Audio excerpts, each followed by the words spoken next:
boy. Woe indeed. Bam! Oh my god. Hey there. Welcome to Game Trader Live. I'm Asif Khan, the CEO, Editor-in-Chief, EIEIO here at Shack News. That stands for Extremely Intelligent Extreme Intelligence Officer. In times of AI, I have created EI to make line go up.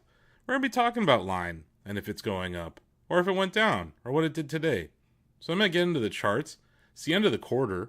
So we're going to take a look at some quarterly charts, give us some ideas on the macro directions of stocks. We're going to talk about fundamentals as well. But yeah, let's get into it. This is a chart of the volatility index. I figured this would be a good place to start today, as things have been rather volatile of late. Today, our glorious leader announced that the war may be over again.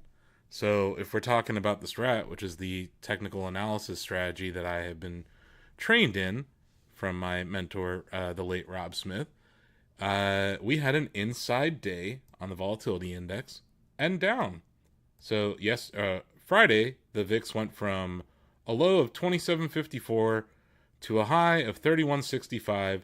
Monday, it traded inside of that range. So a high of 31.52 and a low of 29.33, only to break down below the low of 29.33. So that was your sell signal on the VIX. That was your buy signal on the broader market. The volatility index is how insurance, put options, call options, volatility of the option market in the S&P 500 is determined. So this is basically the way you can look at it, is the cost of insuring your position in the S&P 500. So the cost of insurance went down today because it appears that there may be some kind of a end, or we may be approaching the end of the war in Iran right now.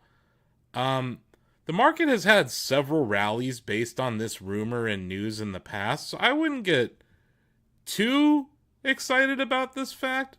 But that is, if we ask ourselves, like, what happened today? Why did the market rally today? And if we're talking about the broader indices, I don't actually have a chart of the Dow Jones, but the Dow was up. Oh dear Lord, he's signing an executive. He's signing another executive order.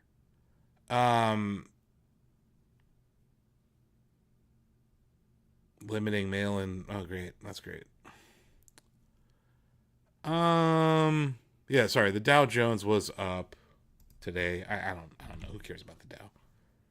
The NASDAQ 100 was up on the day 3.4%. Let me see if I can get a NASDAQ chart, not the NASDAQ 100. Here we go. The NASDAQ was up 800 points. That's 3.84% today. Yeah, the news is that the United States will leave Iran in the next 2 to 3 weeks. Now, you may be asking yourself, Asif, why are we talking about Iran? This is a show about stocks. Well, this market's been selling off pretty hard for a number of reasons, but one of them being oil and how it's related to everything in the economy, but also just the impacts of a war in general. Various countries that export to the United States or create things that the United States need have supply chains that depend on the Strait of Hormuz being open, which is this area in the Gulf that the Iranian Republic or whatever, whoever's in charge of Iran right now, you can figure that out for yourself. They've been shutting it down either through threats of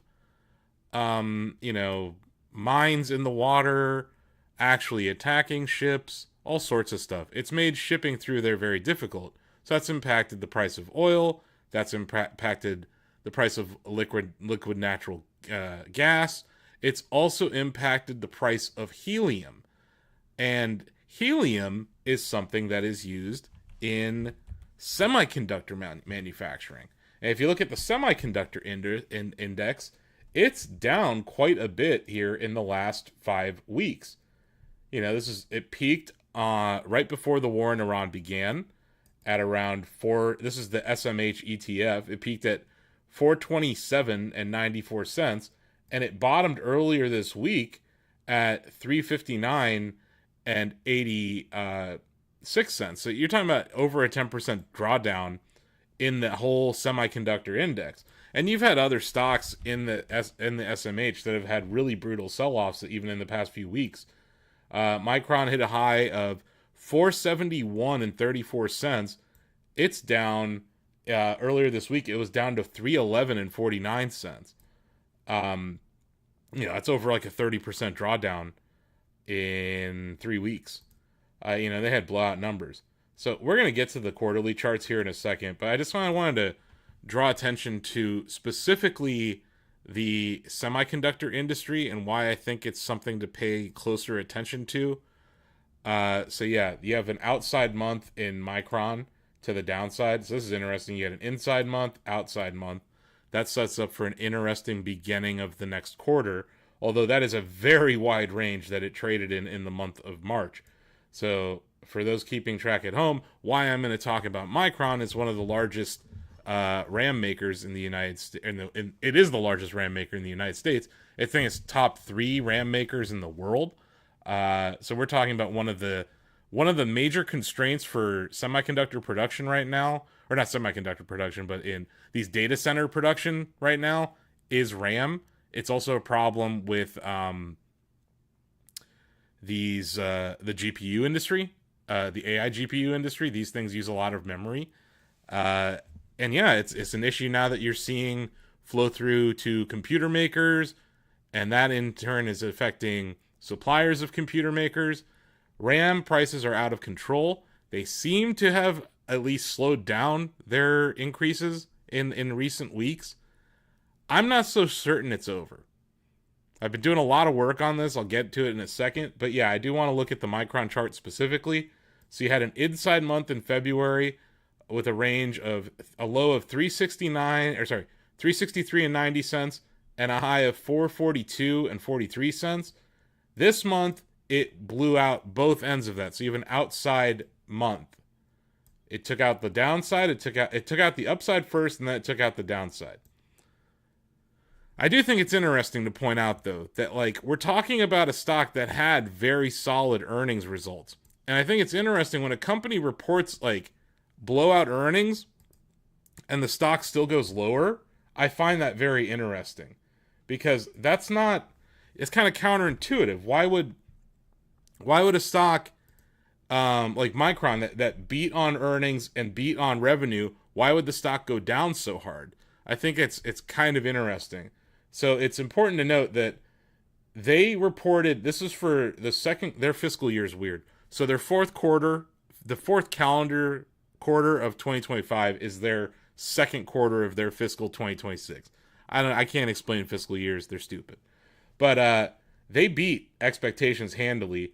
Expectations were for revenue of $19.15 billion. They came in at $23.86 billion. Earnings per share came in at $12.20 per share. Expectations were $8.81 per share. We're talking mammoth beats on the top and the bottom line at Micron, which is why I think it's really interesting that the stock went down on earnings. That's kind of weird. And, there was obviously some profit taking. The stock is up a ton. You're talking about a stock that started the year 2025 at $84.95, went as high as $471.34 just this month, and then sold off. So I do think there's some profit taking going on here, but also there was just this risk that the war in Iran was going to derail the broader economy, which was going to lead to less AI data center investment. Maybe some companies are going to decide to not fund their AI data center projects. Also, the cost of getting these chips, the cost of powering these data centers, everything is being impacted by the war. So I think there was a bit of risk-off aversion here in this stock. But this, to me, is one of the most important stocks to watch in the market right now. So we now have a buy signal above 471 and 34 cents. So yeah, duh, you're going to buy the breakout to all-time highs on this as a momentum trade. But also a sell signal below 311 and 44 cents per share, which would be the low of March. So that's just I think that's an interesting stock chart to pay attention to. On the quarterly chart, that's just a hammer down. So you would the same sell signal. Actually, the sell signal would be a little bit lower, below 294 and 86 cents. So we'll get into quarterly charts here in a second, but I did want to point out two specific charts that I think are probably the most interesting in tech. Here's another one. SanDisk also reported blowout numbers. Outside month. Did not have an inside month previously, so you have an outside month here. February's range was 540 to 725 per share. It took it out to the highs. The all-time high in SanDisk is $777.60 per share. Low of this month was 540 and 14 cents per share. So a buy signal above that, a sell signal below that. It's entirely possible that in the next month these stocks trade inside of these ranges because they're very wide ranges. That quarterly chart looks absolutely crazy. If you want to kick yourself in the nuts, you could have bought Micron last year for $27.89, and it's currently trading for $643.36. Or sorry, not Micron, SanDisk. You could have bought SanDisk for $27.89 per share. It's currently trading for $643.46 per share. That's crazy. These are nutso returns in about a year, less than a year. So I'm not actually recommending people buy these stocks. I'm just giving you risk ranges to pay attention to, and I just think these are very important things to pay attention to. As SanDisk is like one of the leading NAND suppliers on Earth, and Micron's one of the leading RAM suppliers on Earth and DRAM suppliers. These are inputs for a lot of the things that we love. If you're a Nintendo Switch player or a PlayStation player, all 5 Xbox fans left out there, this impacts you. If you're a PC gamer, the price of the components that go into your PC. I know people who are holding off on building PCs right now because the component prices are out of control. So we're going to continue to pay attention to some of these stocks in that space. Some of the more boring ones, you have like Western Digital. They make traditional hard drives. They said that they're sold out of their allocation for hard drive supply for the entire year. So they've already sold every last unit of hard drives that they have for the year. So they're available, they're on their balance sheet as accounts receivable right now. They haven't gotten the money for all of it, but every bit of supply that they have for the year 2026 is already accounted for. So I think that was interesting. Monthly chart, you also have an outside month. So you want to watch the high of 319.62 per share and a low of 238 per share for a sell signal. Once again, I'm going to keep saying this. When you have an outside month, you have the opposite of equilibrium. You have a stock that can't find price equilibrium. So there's a chance that it tries to stay inside of these ranges. A lot of our ranges that we're seeing for the month of March are very wide. So it's entirely possible that we trade inside of these ranges. So I'm not saying, hey, buy this, hey, sell this. I'm more just kind of drawing people's attention to these stocks. So you have Western Digital, I think it's Seagate. I don't know, Seagate? Yeah, STX. Seagate, a little different looking on the monthly chart. But also in that storage technology space. I would just pay close attention to all of these companies. No actionable signals, other than it basically did nothing this month. Opened at 393.59, closed at 394 and 1 cent. So basically round trip to do much ado about nothing for the month. But yeah, those would be like 3 US traded storage stocks that I would pay attention to. Seagate, Western Digital, SanDisk. And then on the memory side, I would pay pretty close attention to Micron. We should probably talk about the largest company on Earth. I don't know if they still are. I think they are. Nvidia also had a whole lot of nothing this month. Actually, let's look at the quarterly chart on Nvidia. Did not stay inside quarter. Uh, we did point out a monthly sell signal in this stock.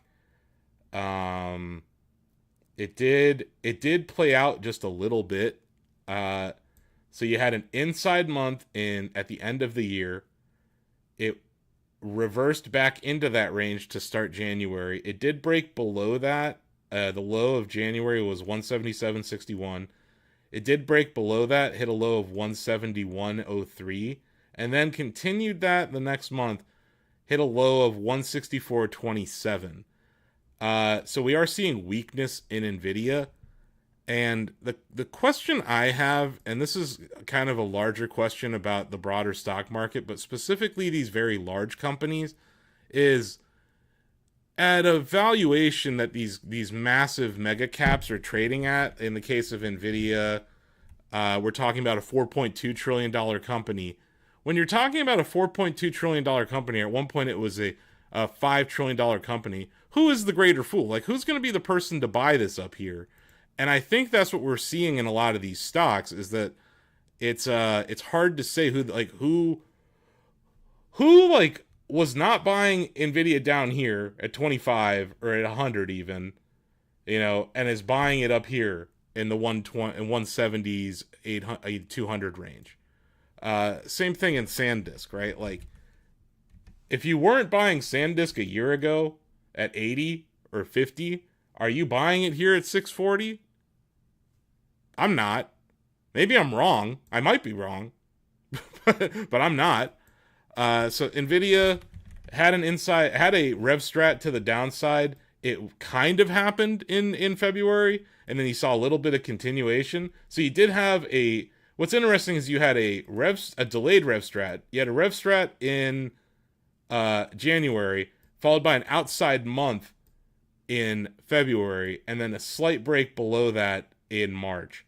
So it hasn't been easy to make money trading Nvidia. I've kind of been on the sideline here, but I did get out of Nvidia from a long side last year when I saw some of those reports out of when I read their 10K, or I believe it was their 10K or their 10Q,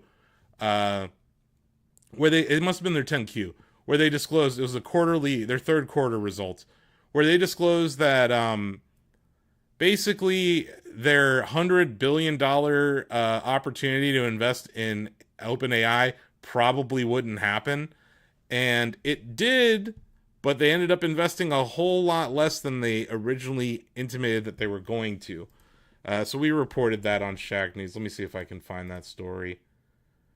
Yeah, here it is.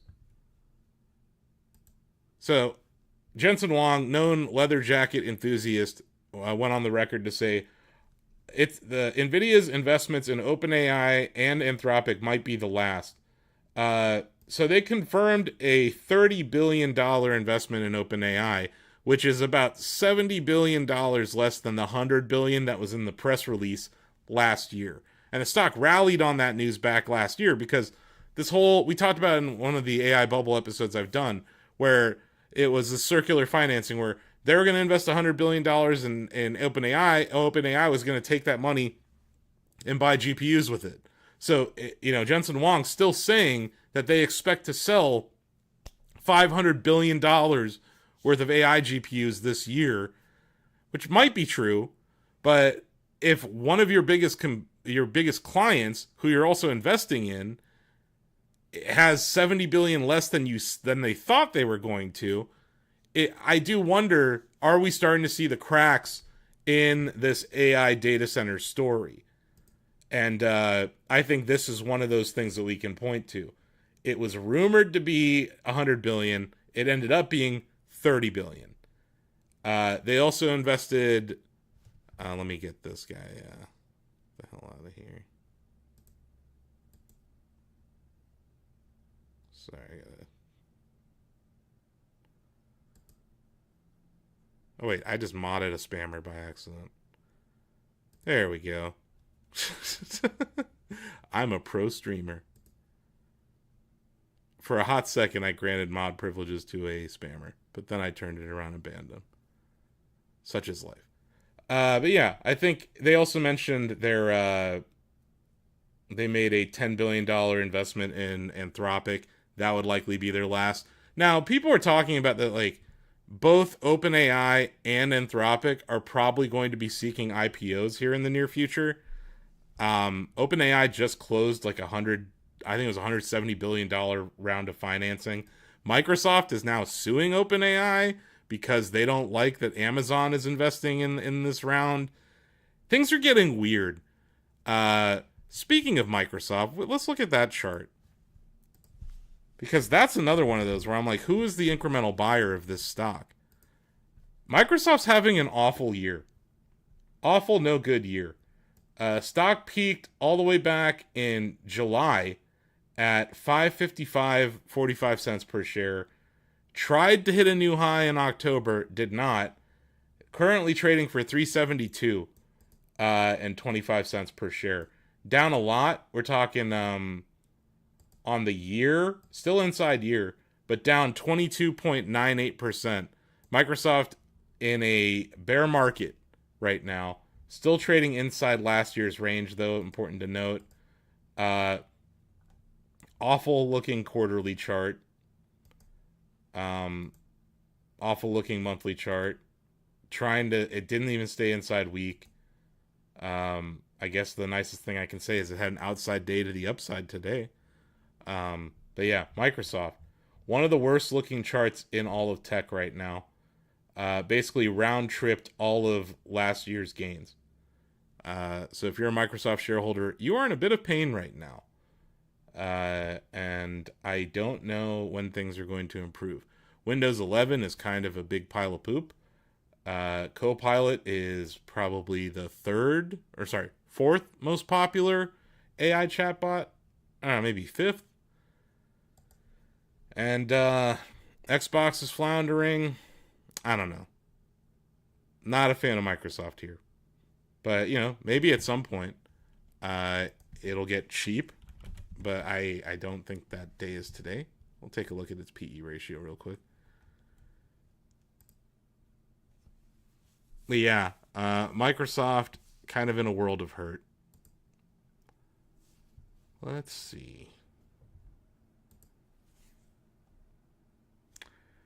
Trading at like 13 times sales, 33 times forward earnings. I don't think it's cheap here.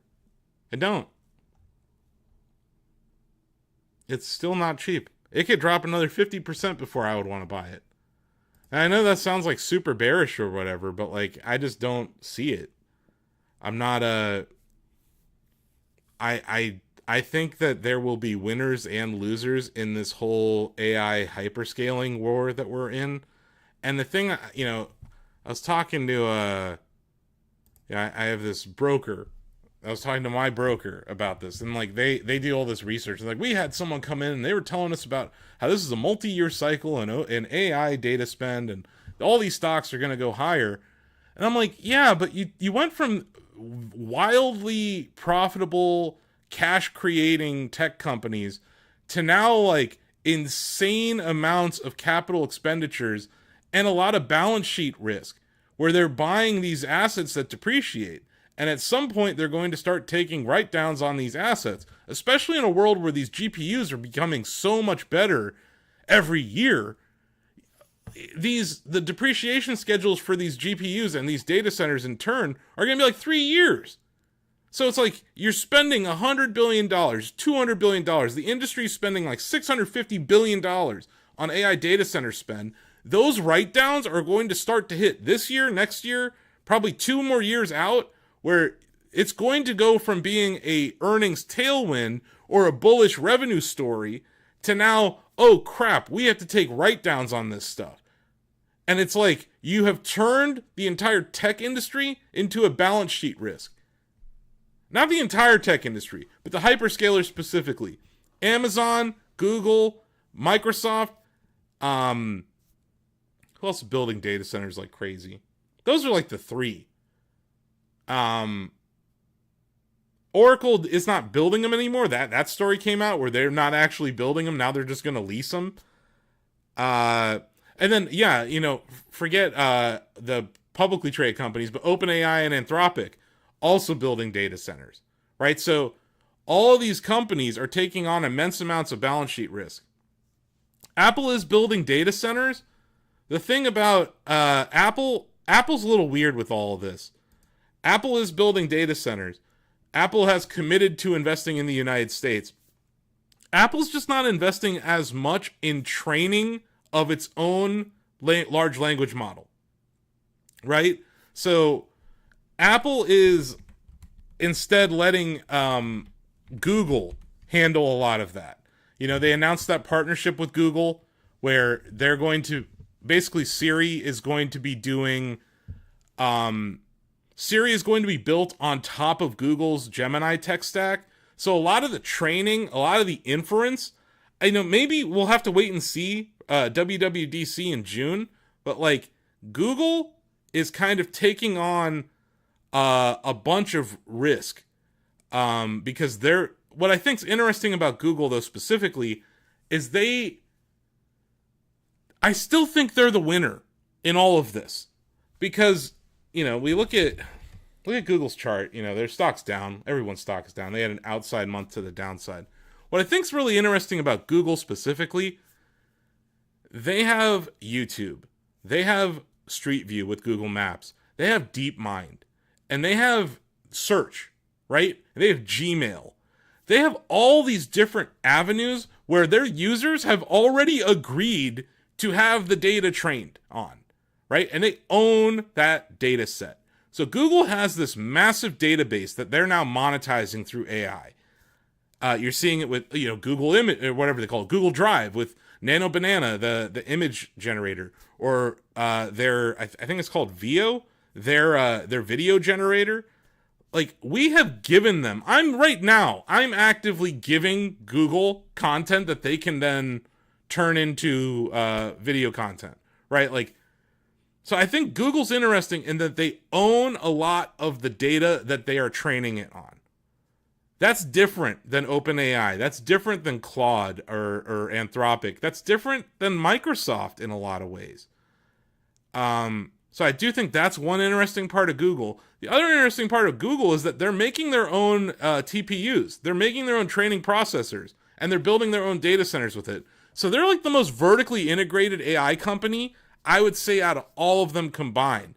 But you're right that Apple is building their own data centers. But that's largely because of iCloud. That's largely because of the other stuff that they're doing with like Apple TV.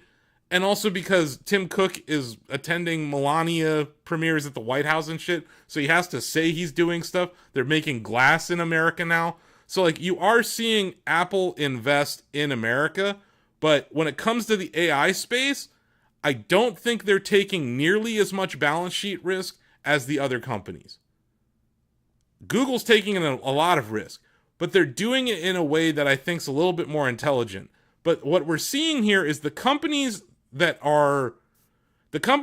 LLMs that are having to ramp up on inference infrastructure, they're the ones that are spending like crazy because inference requires way more data storage and way more bandwidth than creating a model trained on data from whatever day and then shipping it.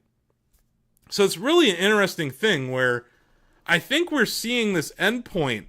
I'm not saying it's the end of the AI bubble, but I think we're starting to see a plateau in the benefits of each version. So, like the jump from ChatGPT 3 to ChatGPT 4 and then 4.0 were like huge. To 5, it wasn't as much. Now it's like 5.2 or whatever. The same thing with Claude. We've seen huge jumps in Claude. Like I'm not going to say that Claude isn't impressive or whatever, because I do think that it's doing some things that are interesting in the space. But I had this perfect example of an interaction I had with Claude. God, it must have been about a month ago when the war was starting. I asked Claude, hey, when is the war in Iran going to end? And it didn't know. It didn't even know there was a war in Iran happening. Let me see if I can find that interaction.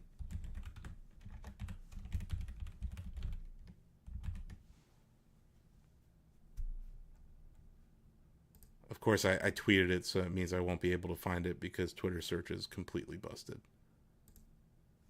Doesn't even work. We can get into how that's not even a thing. Oh, here we go. I found it.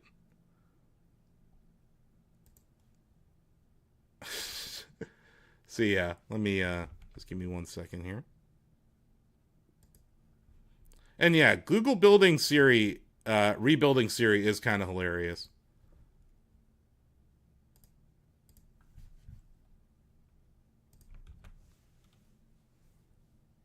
You know, let's go over here. Oh, that's another one.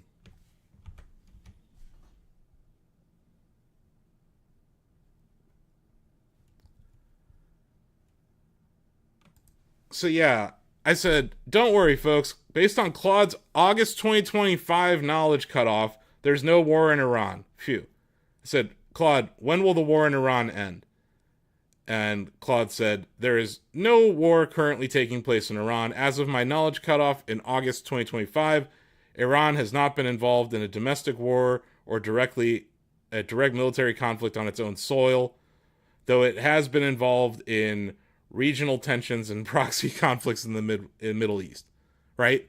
So I was like, oh, thank God, there's no war in Iran. I don't have to worry about it. And then the guy, someone replied to me, doesn't it perform real-time searches? And I said, I asked Claude, I go, it does. If I reject its first answer, sorry folks, war in Iran is back on. I said, you don't perform real-time searches? And then Claude goes, I do. I just wanted to clarify what you meant first before searching. Since war in Iran doesn't match a specific known conflict, let me search now. You're right to push back, and I apologize for not searching immediately. Here's what's happening. Iran war is very active, just 8 days old. Here's a summary.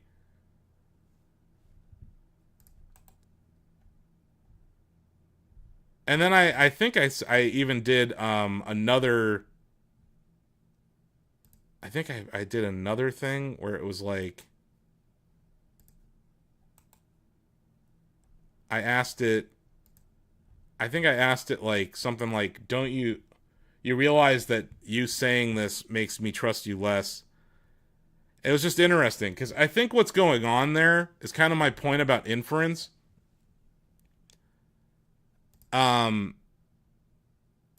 Inference costs money, and these startups specifically are losing a ton of money talking to idiots like me about the war in Iran. I knew the war in Iran was going on.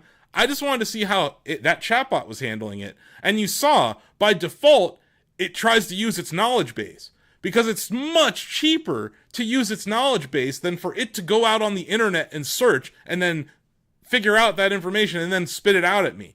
Right? Like, it is so much easier for it to search its existing database. So I think that's just an interesting thing going on that maybe Google has figured out better than these other AI companies.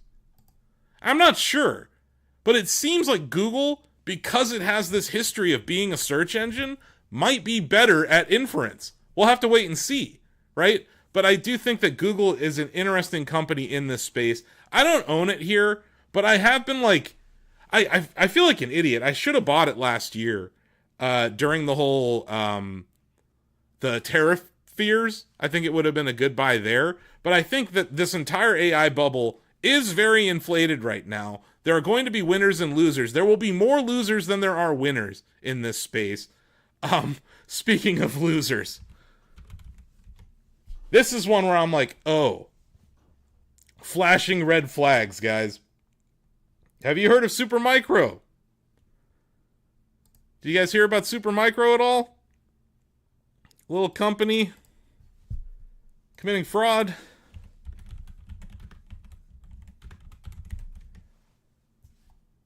This is an interesting story. Supermicro co-founder was charged with smuggling NVIDIA AI chips to China. 30 years of imprisonment being faced by this guy. They had cardboard box versions of these GPUs in data centers in America. We're talking about $500 million worth of Nvidia chips were being smuggled to China. Um, this is not a good company to be invested in when,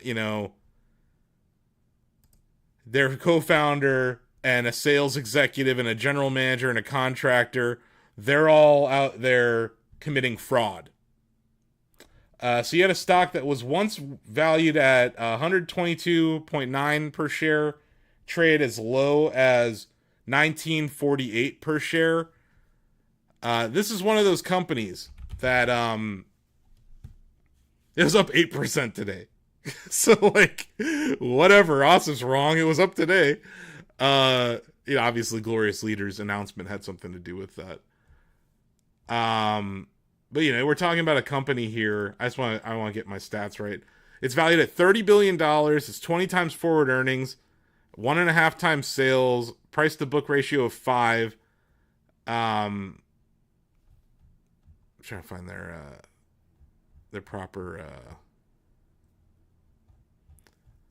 It's one of those companies that like sells. It buys up GPUs and then tries to lease them out to people. It's one of those middlemen companies in the space, and I think it's a bit concerning that we're starting to see fraud appear in some of these companies. That seems like a problem. It's one of the largest producers of high performance and high efficiency servers, providing server management software and storage systems for various markets. So they're like a leaser of that technology to other companies. And when I see executives in that company, managers in that company committing fraud, it kind of is like, hey, that's not great. So if we're looking at, why am I talking about the AI bubble in trouble? I'm not saying it burst, okay? I'm not saying it burst. Okay, AI fans, I'm not saying it burst yet. It didn't. Man, I would love it to, but it hasn't yet. What's going on, though, is there's cracks showing. There's definitely cracks showing in the bull thesis for AI. And I'm not saying it's all these companies are doomed or anything. I'm just saying that there's some of them that I'm like, I wouldn't want to own that stock. Supermicro, stay the fuck away from that company. Would be my advice. So yeah, I thought this news was interesting. Disney exits their $1 billion OpenAI deal as Sora is discontinued. So this is a double whammy of a story here in that Sora, the video generation platform by OpenAI, has been canceled. The app is being shuttered entirely. I read somewhere that they lose $5 per video generated with that app, which is kind of hilarious. But yeah, this is super bad. If you're an AI bull, this can't be good news. They announced, we're saying goodbye to Sora app. To everyone who created with Sora, shared it, and built a community around it, thank you. What you made with Sora mattered. And we know this news is disappointing. Yes, what you made mattered. So it made it a little over 2 years. But yeah, Disney was surprised by this news. Disney did not know that they were planning on canning Sora. Disney was implementing this thing where Sora was going to be integrated into their Disney Plus app. There was going to be this whole AI slop portion of it. So this is one less way for people to create videos of Will Smith eating spaghetti. A huge loss for the internet, I guess. But great news for people who are sick of this AI bubble. But yeah, like, it's not great.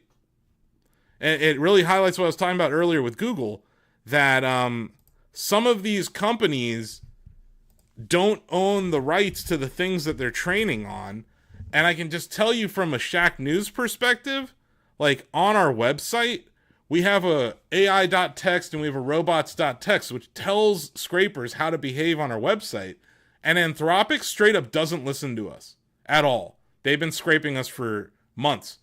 Meta, same thing. OpenAI, same thing. So these companies are breaching copyright laws left and right. And they do it in the name of fair use. And in some cases, they've been allowed to do it. I think Facebook won a lawsuit where they were literally pirating people's books, and they claimed fair use for it. They trained an LLM on pirated books, and they actually won the case. But yeah, as a publisher on the internet, we see you. It's like millions of requests are being made every month on Shack News by these fucking AI companies. Specifically OpenAI, Amazon, Meta, and Anthropic. But also Baidu, also Google, maybe like 4 people who are using Copilot. But yeah, this shit is happening. But where I think the winners lie are the people who own the underlying technology and own the content. Or at least have a license to use the content, or at least have created a terms of service agreement where they own the content or they have the rights to the content. So I do find Google to be interesting in this space. Whenever the dust does clear from this, I think Google will still be standing. But yeah, on the quarterly chart, it is, I believe Google's now down on the quarter. Yeah, it's down on the year. Yeah, I wouldn't be a hero here in Google. You had an outside month to the downside, so you're really just looking to see if it drops lower than 272 and 11 per share. Let's look at some of these other massive tech companies before we move on to maybe some gaming discussion here. Apple down on the month. Not inside quarter, just barely broke lower on the quarter. What I think's really interesting about Apple is this Apple Neo, or sorry, the MacBook Neo. You see all these YouTubers like falling over themselves to praise the Apple MacBook Neo. It's an 8 gigabyte RAM computer with an iPhone processor in it, and we're acting like this is some great thing. Yes, it's $599 and an affordable Mac is a good thing, but like, why are we sitting here applauding Apple for making a shittier computer than they've ever made? Like, Apple's supposed to be the high-end brand, and it's just like the weakest computer they've ever shipped. Yes, they've lowered the barrier to entry into the Mac ecosystem for portable Macs, but like, it's not good. It doesn't have a backlit keyboard. It like moves backwards in a lot of ways. And like, why are we accepting 8 gigs of RAM on a laptop in 2026? The only reason they're doing this is RAM prices have gone up. Like, for so many years, people gave Apple shit about how much storage space and how they would charge, you know, how they would gouge people for like, oh, you know, we're going to charge $100 for another 500 megs or like whatever. I'm sorry. Sorry, my talking flower was talking. What was I talking about? Good point. But yeah, like I think Apple's really in a weird place. In that, you know, they announced a cheaper iPhone, a cheaper Mac. They see the economy. They see the consumer economy right now. And look, it's good that there's an affordable entry-level MacBook. I'm not saying that that's not a good thing. But they used to go crazy on the drive space, Greg. Like, it would be like hundreds of dollars more just to like double your storage, quadruple your storage. Same thing with RAM, right? Like, they would do the same thing there. So for them to like make this like shitty, like, it's worse than a MacBook Air. And like, everyone's like, oh my God, the MacBook Neo is great. I'm like, it's not. It's a sign of what, to me, this has made me more bearish than anything. Apple sees that the consumer is weak, and they are making more affordable products as a result. And also, I believe this new iPhone that they showed off, what is the new iPhone called? Is it 17E? What do they call these things? Yeah, they do. It is called the 17E. Hold on a second. I just want to make sure I got this right. It is called the 17E. So, you know, for folks who don't know me, I was an Apple investor. I still own shares, but I had most of my wealth tied up in Apple for a really long time. And I've made up these Steve Jobs rules of marketing. And one of Steve Jobs' rules of marketing is when you have no other ideas, make a pink one. And they made a pink iPhone.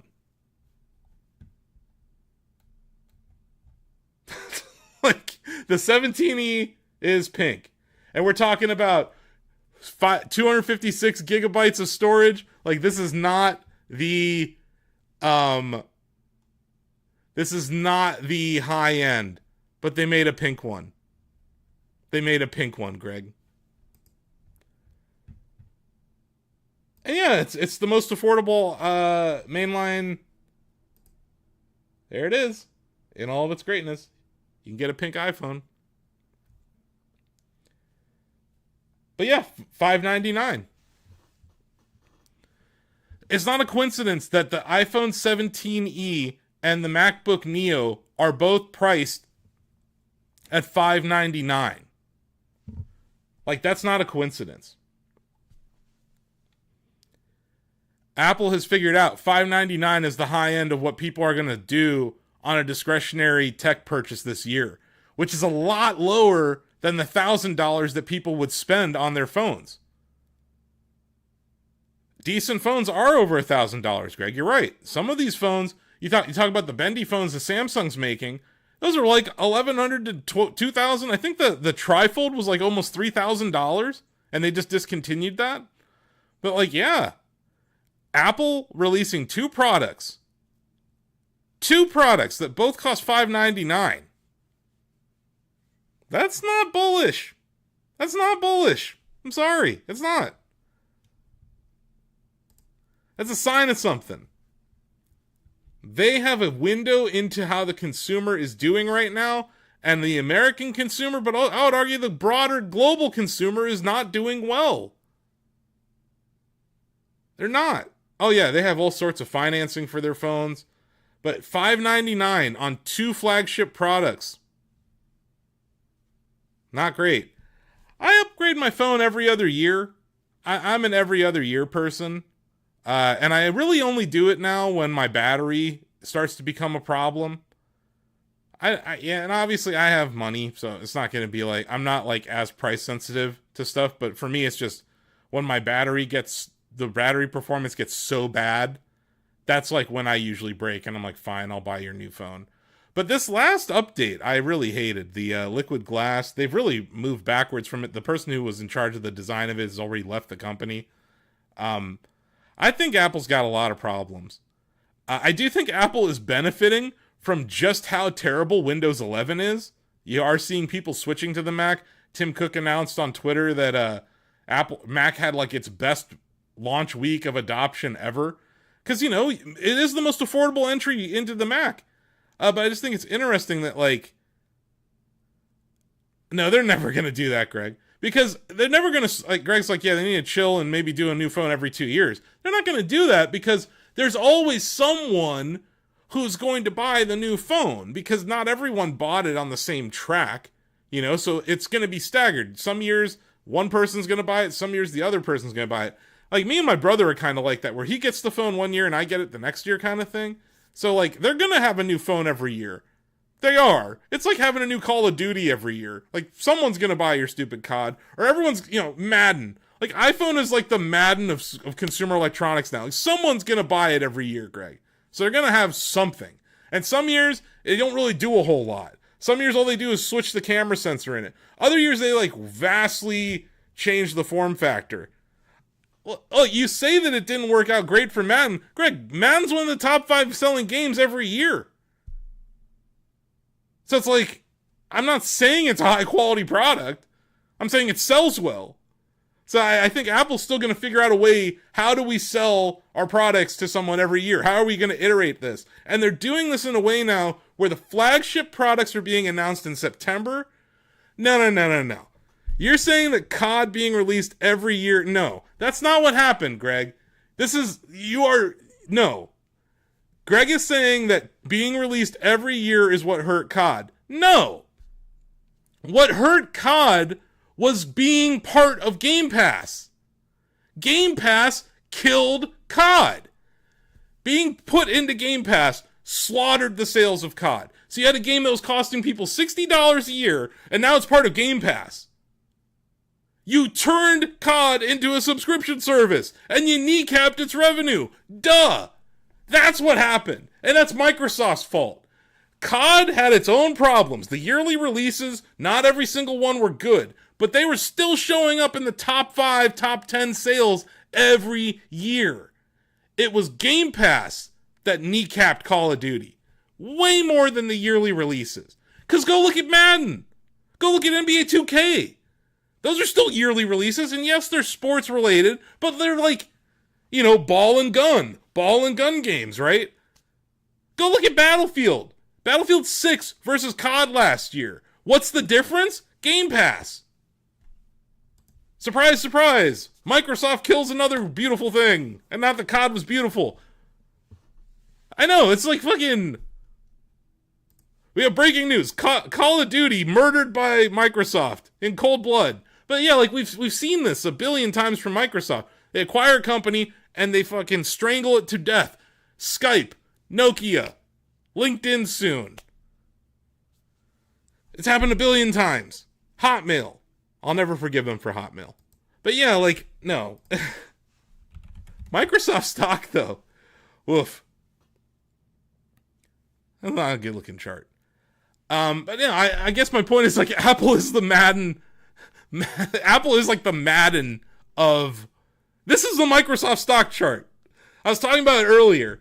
But you have a stock that hit an all-time high of $5.55 and 45 cents in July, and it's down here at $3.71 and 88 cents. It's having its worst 6-month period in years. Like, look at that. That's an awful looking chart. But no. There's a lot of reasons why Call of Duty is struggling. The number one reason is Game Pass.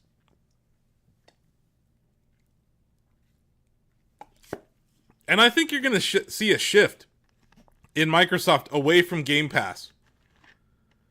Oh, they're going to shove Copilot in everything. They shove Copilot in everything. Such a waste of time and a waste of money and a waste of resources. But going back to Apple versus Microsoft, which I know, an argument as old as time at this point in tech, I think Apple is benefiting from Microsoft having such a bad showing with Windows 11.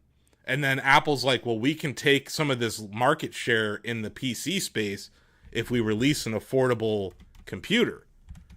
So that MacBook Neo, I don't like it. It's not for me. I have a MacBook Pro with an M4 in it. I absolutely love that computer. But like, obviously, that thing costs thousands of dollars. To be able to get into the Apple ecosystem from a computer perspective for $599 is not a bad deal. Now, the problem is, it's not a gaming PC. Most Steam games won't run on it. But it is like, if you're just doing word processing, internet browsing, taking notes, like if you're just a student, it's a pretty decent price for a computer. And Apple has that $100 discount for students.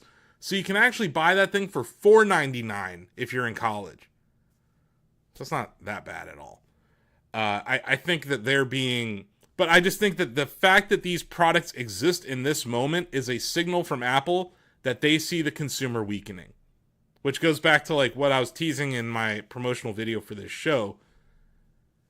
Shit's expensive. Everything in the United States has gotten more expensive this year. Our healthcare costs have gone up, our energy costs are going up, and our fucking gas prices are going up now. So that's natural gas prices, which hits my electric bill. That's gas prices. If you have a gas-powered vehicle, that's hitting everybody. Even if you don't drive a gas-powered vehicle, something that you buy is being delivered to you via a gas-powered vehicle. Yeah, California's at $7 a gallon almost. It's over $3 here, which is like a ton for Ohio.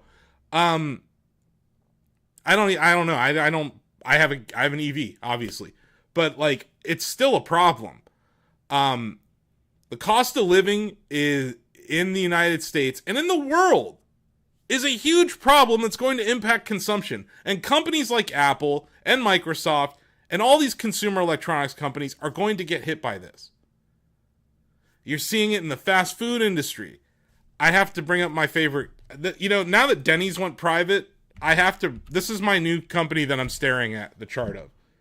Wendy's. Guys, I don't think Wendy's is going to make it. I don't think Wendy's is going to. Look at this Wendy's chart. Because, what are you going to do when gas prices go up? You're going to stop eating Wendy's. You're going to, go to the grocery store, buy your own hamburger patties, buy your own buns, and make your own hamburgers at home. You're going to go buy the Tyson chicken nuggets or whatever and make them at home.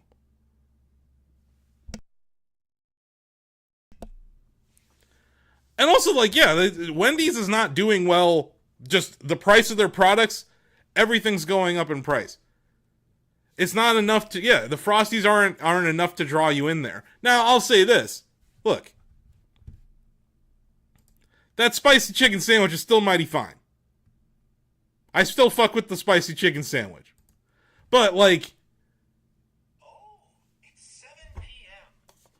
Thank you, Wonderflower. What's up? Feel like you're missing something? I'm missing Dave Thomas is what I'm missing. But, I do fuck with the spicy chicken, man. That spicy chicken sandwich is legit. And, gun to my head in an airport, if there is a Wendy's, Burger King, and McDonald's, and Chick-fil-A, and they're all within the same area, I'm going to Wendy's. You know what I mean? That's where I'm going to eat. When that is, I'm in a freaking airport situation, and those are my only options. But, yeah, most people that are having to tighten their belt, because even before the inflation stuff started to hit us harder this year, our healthcare costs went up because of the big beautiful bill. So there's just so much going on right now that I think Apple releasing two $599 products this year is a sign of where they see the economy. And they're one of the largest companies on earth. So they kind of see trends in consumer behaviors before other companies would. So I'm not saying sell the market because Apple released cheap products, but I am saying it's a sign of something. And they are lower spec technology devices. We're seeing tech actually get worse. New tech released with worse specs. And that sucks. But yes, I'm worried about Wendy's, you guys. And no, I'm not buying the stock. It's not, it has a problem. This stock has a problem. You're talking about a $1.3 billion market cap. It pays out a dividend of 8%. It trades at 15 times book value. It's below a 10 PE ratio. It's got a massive short interest. But the problem is they have $300 million of cash and $4.1 billion of debt.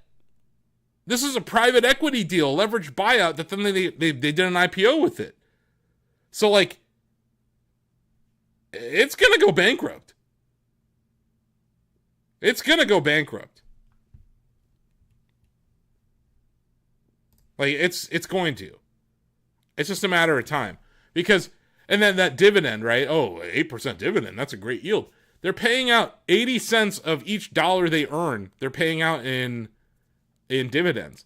If they lose another 20% of earnings, that's 100%. If they lose 40% of earnings, they're now paying out more in dividends than they're bringing in cash. And that's not even factoring in the debt that they owe. So I think Wendy's is in trouble. I know this is a tech and gaming thing, but gamers eat food.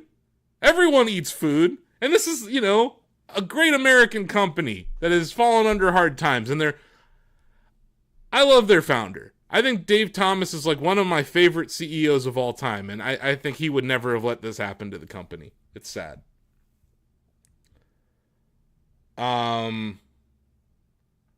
I've been jumping around today. Are there any other tech companies I should be talking about? Meta.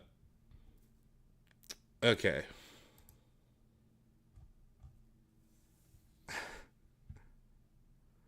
You don't even have a Wendy's in this. You know what? California has always been kind of a untapped area for Wendy's.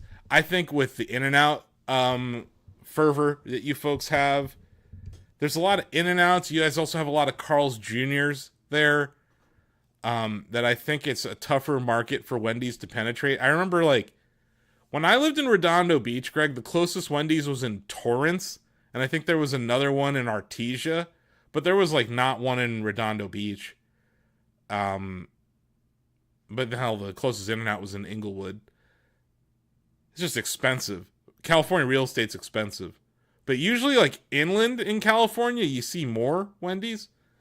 Um, Wendy's was founded in Ohio, so we have Wendy's all over the place here. They're all over. But yeah,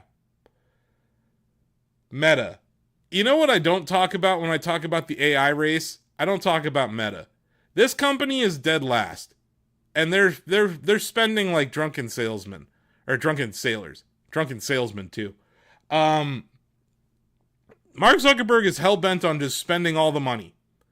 He thinks that he can buy his way to coolness. He thinks he can buy his way to being the best LLM.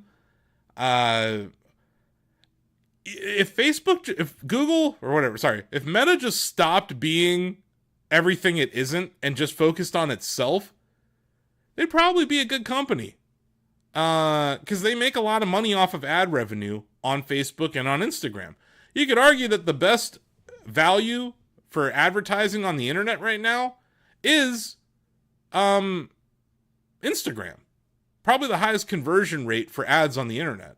I can tell you that I've bought more things off of Instagram ads than any other ad on the internet. But instead, they're investing a crazy amount of money in AI. And they are dead last. The Meta AI LLMs have been shit. Mark Zuckerberg had that huge failure on stage last year when they were showing off their Meta AI demos with the glasses and stuff. The thing going on here is they are spending a ton of money. They are doing off-balance sheet accounting for some of this stuff to hide some of those depreciation expenses I was talking about.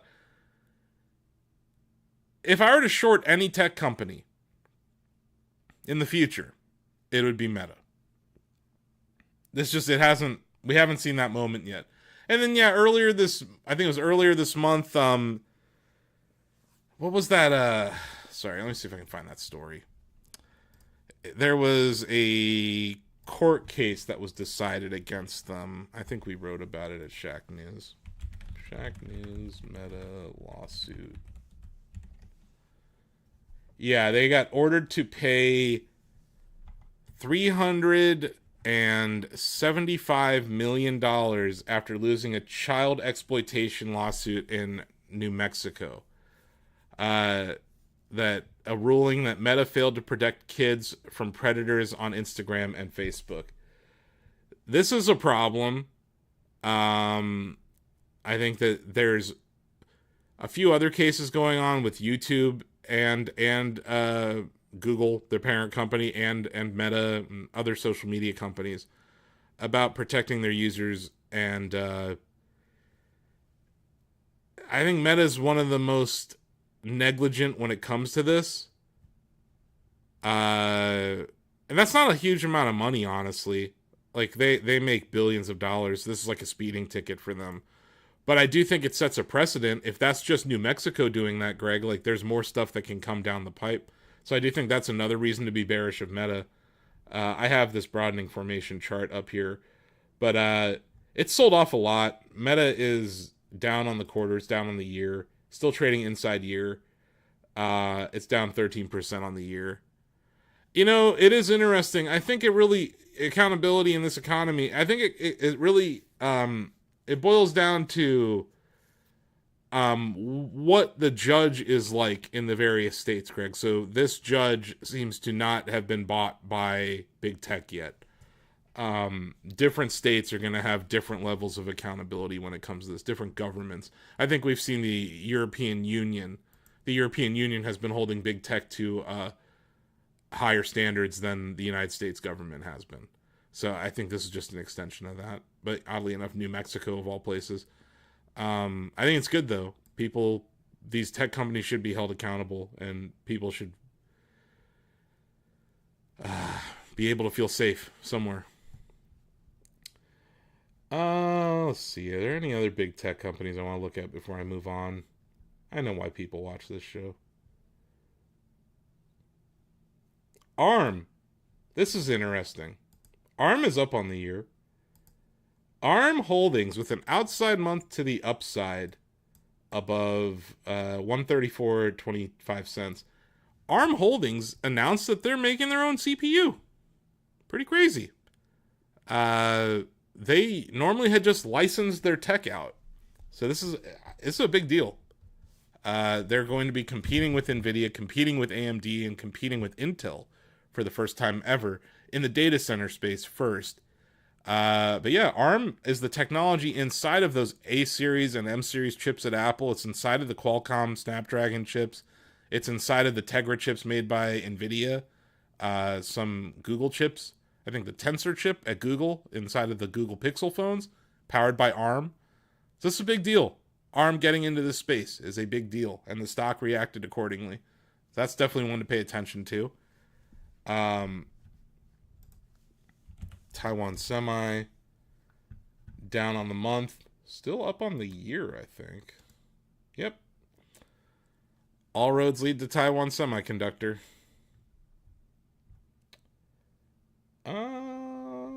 Let's see.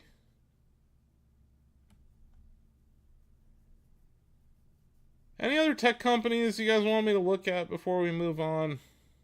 I covered storage. I covered chips mainly. Covered the big techs. Covered the AI. I think I'm going to move on to gaming. Is it weird for flowers to talk? Yes, it is weird for flowers to talk.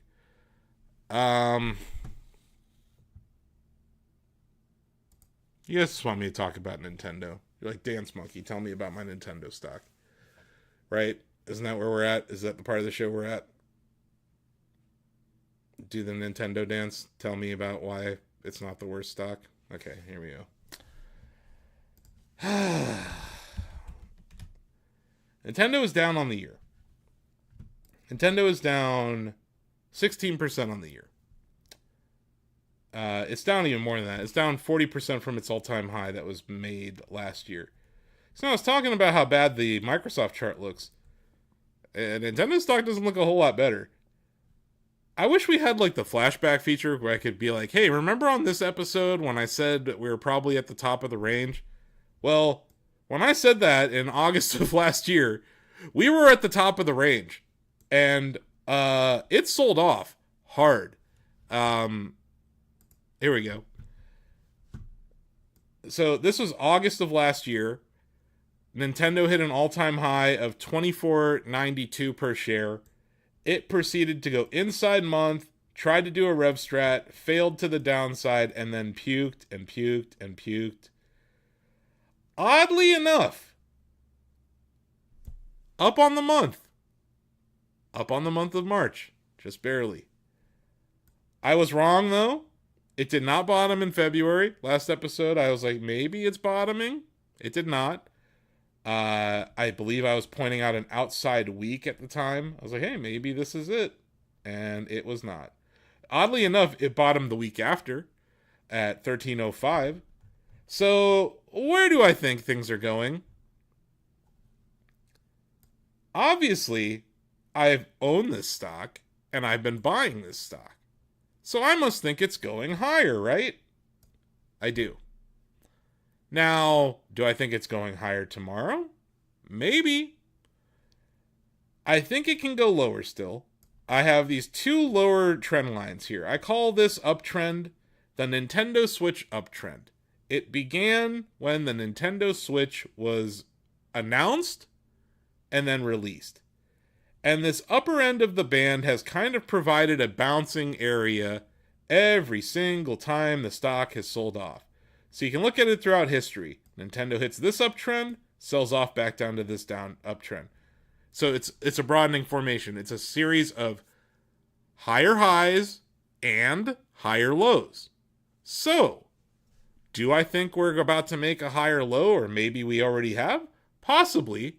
But if this trend continues, the stock is probably going to approach $12 a share before it bottoms out. So, what would cause that? Well, we have earnings coming up in 5 weeks. Okay? So, May 8th, Nintendo will be reporting its fiscal year 26 earnings, and they will be providing their full year guidance for the fiscal year 2027. So that's where they say, we're going to make this much money, we expect to sell this much, and we expect to sell this many units of the Nintendo Switch 2. They are serial sandbaggers, under-promisers so that they can over-deliver. Now, they have promised their current guidance is for 19 million Switch 2s.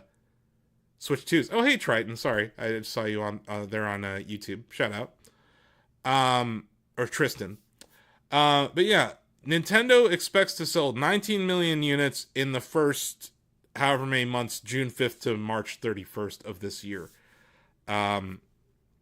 So we will have an idea of what they expect to sell in year 2 of Nintendo Switch 2, basically.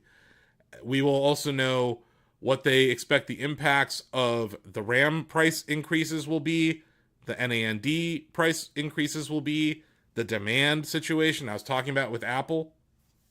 Do we think that the American consumer is weak, and will they have to change their expectations for sales accordingly? Possibly. So things to pay attention to. May 8th. But also, the Mario movie's coming out tonight, guys. And I'm excited. This is the Super Mario Galaxy movie is releasing at midnight here in the United States. I haven't paid attention to any of the press coming out of it, but I'm going to go see it here at midnight. I'm excited. In 2023, I coined this term, the Mario movie effect, where demand for every Nintendo product went up because of the Mario movie. A whole generation of kids are being introduced to this franchise. A whole generation of parents are now being able to take their kids out and kind of enjoy the Mario franchise together. Introduce their kids to different games. And yeah, you now have a new Mario Kart World game. You have the Nintendo Switch 2 hardware system. You have both the Mario Galaxy 1 and 2 remakes available for both Switch 1 and Switch 2. And you have a Yoshi game coming out. I believe it's May or late April. Yoshi is being featured as like one of the new characters in the Super Mario Galaxy movie, voiced by Donald Glover, Childish Gambino, formerly called Childish Gambino. So yeah, well, I'm not much of a predictor, but I can just tell you based on my own actions, I have bought Nintendo stock 11 times in the last 4 months. I started buying it at about right here in the 17 area, and I've been buying it all the way down. And then this lovely bar here, this is the Pocopia bar. When the Pocopia news came out, the stock went up from $13.54 all the way to $16.18. But then everybody forgot about Pocopia. Pocopia doesn't exist anymore. But it appears to be a system seller, and the exact thing they needed to close out their fiscal year. Pocopia still seems to be a big deal. But yeah, I've been buying. I'm buying the stock here. I think it's interesting. I remain interested in this stock. It's my largest holding.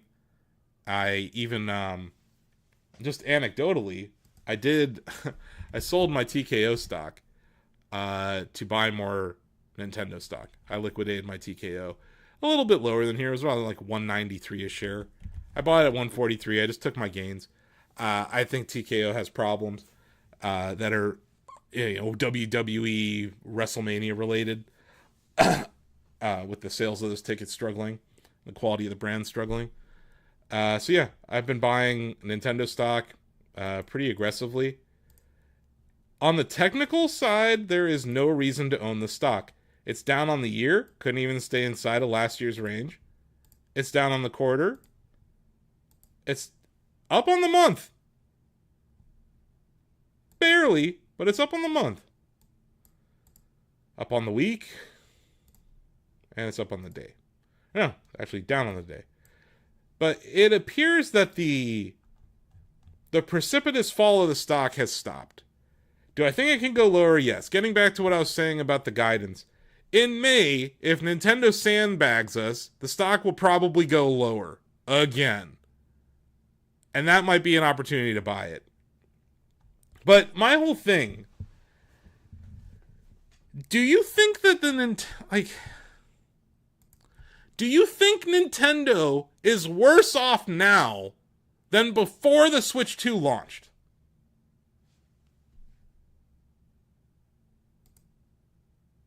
Because that's what this chart's saying. This chart is saying Nintendo is worse off now than when the Nintendo Switch launched. The Nintendo Switch 2 launched. Because Nintendo Switch 2 launched in June. But forget that. Let's just go back to April, right? When they showed us the thing. It was at $15.25 a share. It's currently at $14.15 a share. Is Nintendo worse off now than before the launch of the Switch 2?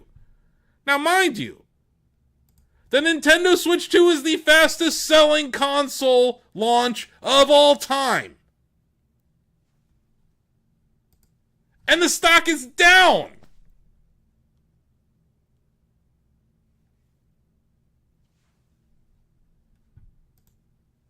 I feel like an idiot. Why would I hold on to this stock? All the good news is priced in, right? Tune in next week, or next month. Because it's unfortunate how I time this show, in that I won't be able to talk about the sales of the Mario movie, the Mario Galaxy movie box office. I won't be able to talk about this until the end of April on this show. But I have a feeling it might be good. I'm not saying the quality of the film. I'm not saying the reviews. I know Jaboofer Jones is out with his review tonight. He's a very popular influencer out of wherever the fuck. He's got a lot of followers. The Nintendo execs had to handpick the influencers who they flew to Kyoto to watch that. But yeah, I have a feeling people are going to go watch this movie. And I have a feeling it's going to impact the sales of Nintendo Switch 2 and the sales of games for the Nintendo Switch 2 and the Nintendo Switch. So yeah, from a long-term perspective, like, I don't invest on what is going to happen in the next month. That's not investing. Investing is for multiple years. It's for building wealth over 5, 10 years. When I look at this chart, I see a huge opportunity to take a long position that you're going to hold for a very long time. I think it's got downside to around $12 a share. It's trading at $14. So where do I think the upside is? I think it can go to $40 a share. I think it can do it in the next 5 to 10 years. And it'll pay you a dividend while you wait. That's just my opinion. It's based on where I think the revenue is going, what I think is going to be happening on the Nintendo IP side of the business, but also that, like, this Nintendo Switch 2 is a very unique moment for the company in that they have continuity of eShop purchases for the first time. I think that's a really big deal. Because it's like, they've turned the Switch into an iPhone. It's like, I'm already in the Switch ecosystem. All my purchases transfer over. I'm going to get the new Switch 2. It's just a matter of time. If you're already in the Switch ecosystem, you are way more likely to get the Switch 2. And they sold 153 million units of the Switch. So it's like, this is not like the Wii U. This just is not like the Wii U. It's already outsold the Wii U. The lifetime sales of the Wii U, the Switch 2 is already outsold. 17.3 million units already sold of the Nintendo Switch 2. And banger games. Mario Kart World, Donkey Kong Bonanza, Kirby Air Riders, Hyrule Warriors, Metroid Prime 4, which was a disappointment financially, but still a good game. Pokemon Pokopia. Eventually, you would think they might make a Mario game. So, yeah, I think that the upside is to $40. The downside is to maybe $12 or $11. So if I see $3 of upside and potentially $26 of upside, do you understand why I'm buying it so much these days? Does that make sense? Just from my own perspective. You could disagree with my thesis. But given that risk-reward range, it's hard to resist buying the stock here. So yeah, I keep buying it. And I keep looking like an idiot. But boy, I've looked like an idiot before in this stock. Boy, howdy have I. I owned it here. I was buying it down here in the Wii U run-up, in the 3DS run-up, and then a freaking earthquake hit Japan, and I lost a ton of money. I was down 60% on this stock at one point. Looked like an idiot then. Kept buying. This drawdown is bad. It's been bad. And it's a lot of stuff around it. There's the fear of input costs going up. There's the fear they don't have enough games. There's the fear that people are moving away from Nintendo towards mobile apps. All those things that were said about the Wii U are being said again. Except the Wii U had a lot of games that were great. Yeah, I don't know. It's not unlike last setup before the last Mario movie. This is this part of the chart here. Nintendo stocks sold off from 1651 down to 933. And then the Mario movie came out and it went up, hit a high of almost 25 last year. This is a stock that, like, at a time where a lot of these other companies, we've seen a drawdown in the market because of the Iran war. A lot of these companies are down, 10%, 12%, 20%. Nintendo's down over 40% from its all-time high. So you're not buying it on the highs here. But yeah, I'm not telling you what to do. That's up to you to assess your own risk. I'm telling you what I'm doing and why I think that way. Well, hey there, Hasmamu. Welcome to the part of the show where I tell you the conversation we've had 1 billion times already because we've been buying this stock. But yeah, Mario movie comes out tonight. There's your catalyst. We'll get numbers on its first weekend box office numbers probably Monday or Tuesday of next week. It's a long weekend for them because they have Good Friday, Easter Sunday. I think some people have Monday off.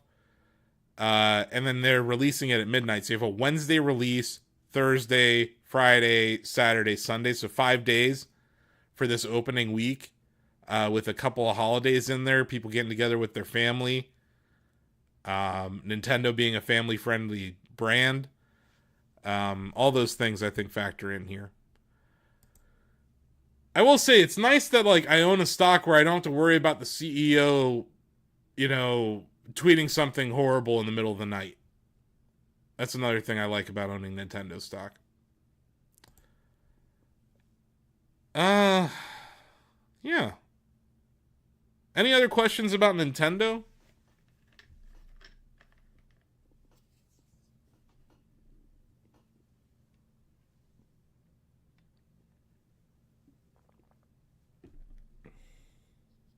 Also, Star Fox is in the movie. To throw that out there. I'm that big of a nerd. Why so long to see the Mario movie effect? Because the Mario movie's not out yet, Greg. We won't get the numbers for the the impact of the Mario Galaxy movie for we'll hear something about it on May 8th. That's their next earnings report. But then really that effect goes for a year. So it'll start basically May 8th and it'll continue through the summer. And then it'll probably wrap up in the wintertime. Now, if Nintendo has a 3D Mario game that they release this year, that effect's going to be material. The rumors are that they don't. And if you just look at the way the development worked, like Donkey Kong Bonanza being developed by the Mario Odyssey team and releasing last year, it seems unlikely that we're getting a brand new 3D Mario game this year, and they already have Mario Galaxy 1 and 2 in the chamber. So like if you liked the Super Mario Galaxy movie, you can just go buy Mario Galaxy 1 and 2, right? Like that's like the kind of the easy thing to do. Yes. Now there is a rumor that there's a Star Fox game going to be released this year. Star Fox is not an A-tier Nintendo franchise. And when I say that, I don't mean my personal love of it. I mean like how people view Nintendo IP. Star Fox is not one of the biggest IP. It is a great time to be a Nintendo shareholder. Like it's a better time now than it was when it was at an all-time high. It feels good when stonk go up, but when stonk go up, I got worried. I was like, uh-oh, it's ahead of schedule. I've used this term a lot. When a stock gets up towards that, especially now that we have this very defined broadening formation. Like, look at this chart. Every time it gets to the top part of that triangle, boy, it's time to be worried. Every time it gets to the bottom, it's time to be courageous. It feels like shit. It feels like shit buying the stock these days. Because it's not going up. It hasn't been. I've been posting all the meme videos I can. And then, yeah, I'm glad you brought up Zelda, Greg. It's probably a good point. Oh, yeah, there's a fucking Zelda movie coming out next year. Like, oh, by the way, there's a Zelda movie coming. Do you think they're only going to make one Zelda movie? Mario movie effect plus Star Fox, and then you throw in a Zelda Ocarina of Time remake? Suddenly you have a pretty great year. Suddenly things don't look as bad. All those kids who are like, who is Star Fox? Suddenly things get a lot more interesting. Nintendo is super cagey too. They don't tell you. They don't show their hand. Their whole mission is to surprise and delight their fans. Right? So it's like, I don't think we're going to know what the fall game is for Nintendo until June at the earliest. Which means they're going to provide us guidance for Nintendo's fiscal year before telling us what their holiday game is. And if that isn't dubious as fuck, I don't know what is. Hey, Gamer Girl loves you. Great to see you in the chat. Shaq News World Champion semi-finalist in one of the most epic moments in electronic sports history. Yeah, they can toss any. There's all sorts of stuff they can do. And I think this whole IP world that they're in right now, like Pikmin, Animal Crossing, Splatoon, like there's so much stuff they can do in the video space. Like it is a fascinating time for Nintendo's IP business. And oh, by the way, there's a fucking Pokemon game coming next year. A mainline Gen 10 Pokemon game is dropping next year. But don't own the stock ahead of all that. Don't own the stock ahead of all that. I just listed like 6 catalysts. Like, Oh, dude, give me another Kirby right back at you. Give me another Kirby right back at you. I'd lose my mind. I don't make me pull up my fucking Kirby hype video. I might just do it. I might have to do it. It'll be good B-roll for this.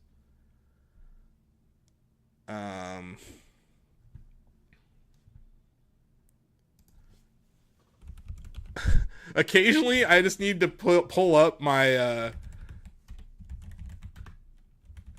some of my fan-made Kirby videos and just use it as B-roll for this show. Here we go. Sorry if the audio plays. Sorry if the audio plays. There's nothing I can do about it. Here we go. But yeah, I agree. I think there's a ton of IP that they can take advantage of and make video stuff for, and then it creates this halo around their whole universe. I really think it's a unique situation they find themselves in. That you don't really see at other companies. But yeah. Yeah, if you think about, like, then I call it the Nintendo Cinematic Universe. They have Rob the Robot, they have Star Fox, they have Smash Brothers is where we're heading, right? Kirby, huge IP, Pokemon. Yeah, I think there's a lot of stuff that they can do. And I think it all feeds into their ecosystem. There's still the popularity of Pokemon cards. I mean, Netflix and Nintendo have had a weird relationship. I think, just like Nintendo with their first... I'm going to act like Kirby's fishing for me. I'm going to pull you back in, Kirby. Nope, this way. There you go. Both are raising prices. Oh, that's a really good point. I'm glad you brought that up, Denny. Yeah, Netflix raising prices... I mean, that's a story as old as time. They've been doing that ever since they've started investing in their original content. And it seems like their subscribers are the stickiest of all subscription services. Like, people are less likely to cancel Netflix than they are other platforms. And they keep adding stuff. So it's not like... If it was a dead platform and they kept increasing the prices, I would have more of a problem with it. I don't necessarily like that they're doing it, but I get why they're doing it. Sony, I really don't understand why the Sony Portal, the handheld device, costs more. Become popular with blank. Catch these bands with blank. Sony increasing prices on their handheld device is really, really interesting. Yeah, so Netflix does kind of give money away in the gaming space. They're not necessarily making money on most of those games. There have been some cool games that they've released. Was it they had that puzzle game last year? Their gaming vertical is kind of strange. I know they're gonna keep doing it though, Denny. I think they're gonna keep hiking the price of Netflix because they're gonna do it until they see subscribers leave, and so far that's just not happening. And then they add crap like WWE pay-per-views or whatever premium live events internationally, right? They have a lot going on for them right now. I think they just got some Major League Baseball stuff. They're just getting into live broadcasting, Denny. I think that's like part of the investment. He turned into a semi-truck. Did you see that? Did anyone else just see what I showed on the screen? Did you see it? Did anyone else see that? Kirby turned into a semi-truck to save the world. Anyway. I had to interject. Here. We're going to have to I need to replay that. He eats the entire semi-truck. And he saves the world. Anyway.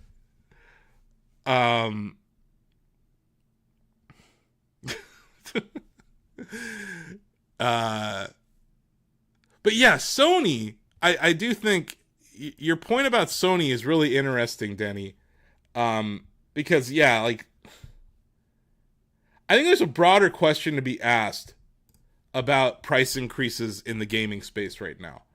Because you have Microsoft raise prices several times. And you've had Sony has now had to raise prices. And everyone's staring at Nintendo, right? Shack News PS5 price. So this news was 4 days ago. What the hell? I don't want Google AMP. This story was 4 days ago.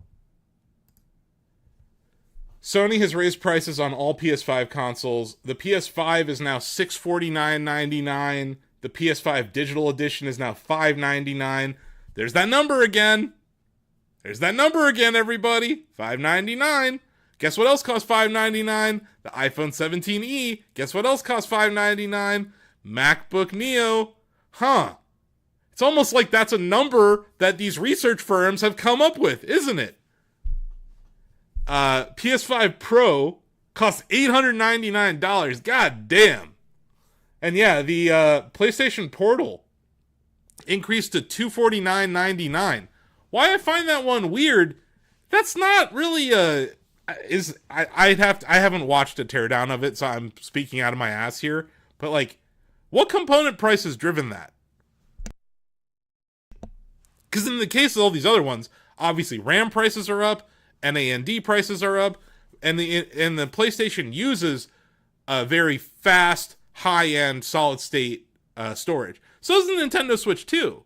Nintendo Switch 2 uses I think it's a 256 gig SSD, and it also has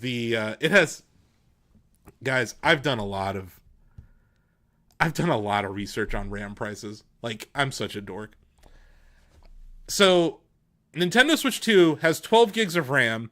They are two 6 gig low power DDR5 modules.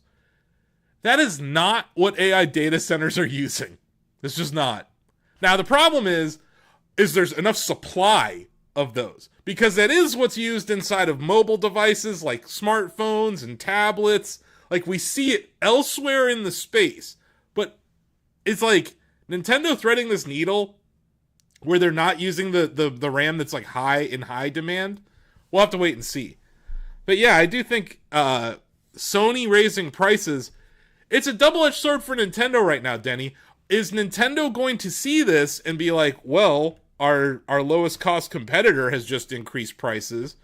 That gives us the headroom to add another $50 to the Switch 2 price.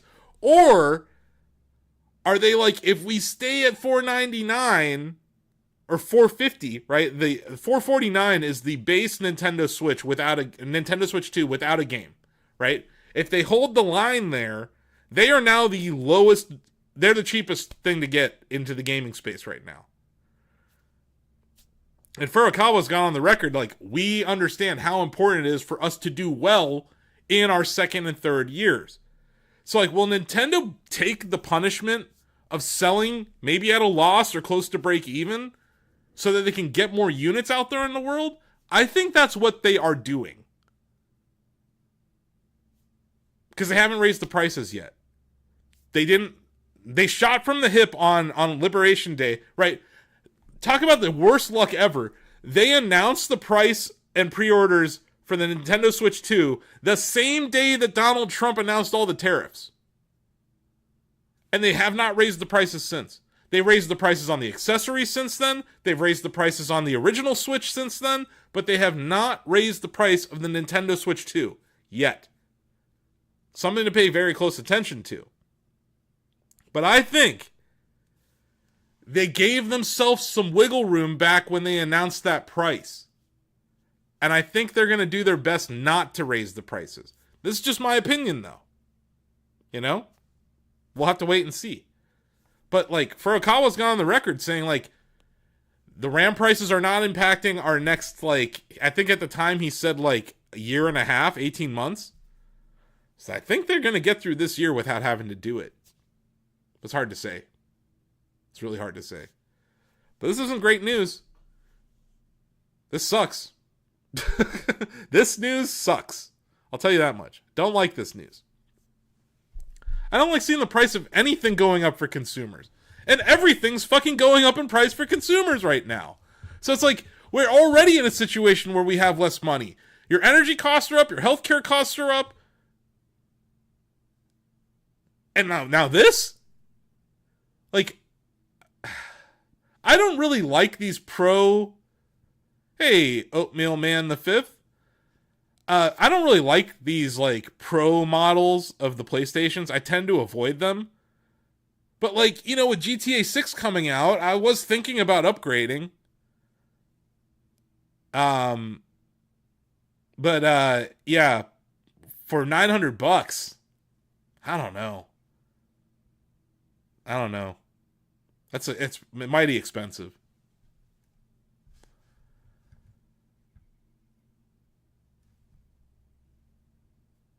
Do I like oatmeal? Dude, I eat oatmeal every day for breakfast. I love oatmeal. Legit. Yeah. Spending power's down. And forget just the eat some right now. Yeah. I told you I eat it for breakfast, oatmeal, man. I already had dinner. I can't just be... Oatmeal is a once a day thing for me. But I get my fiber in, man. He'll follow if I eat oatmeal. Are things this bad in the economy that I need to eat oatmeal on stream to get one follow on Twitch? Is this how bad the economy is, folks?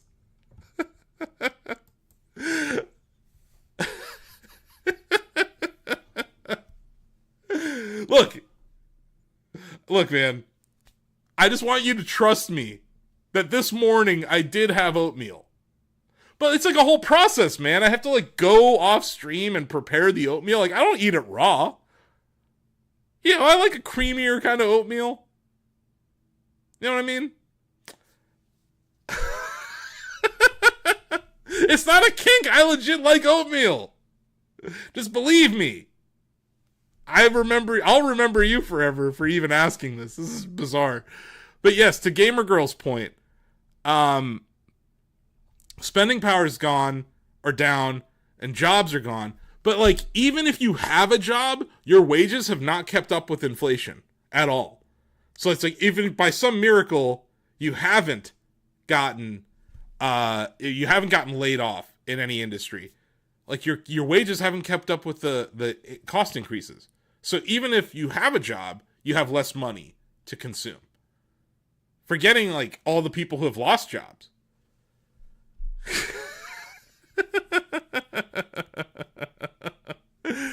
But yeah, I'm not laughing about people losing. I'm laughing about this whole oatmeal situation in chat.